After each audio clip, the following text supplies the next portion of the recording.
อย่าถามถึงความรู้สึกสิ่งที่นึกในห่วงหัวใจ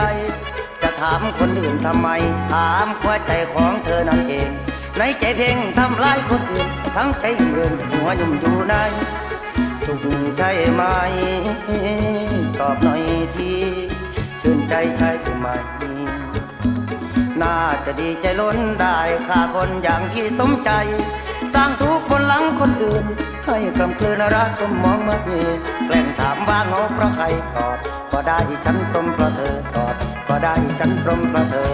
ฉันซึมเซ่อเมาซาอย่าปิ่นปลงกินนวดเหล้าเมาซึมเพราะภัย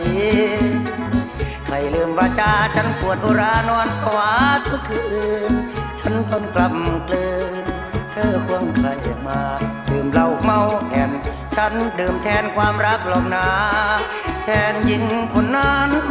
ที่คงลืม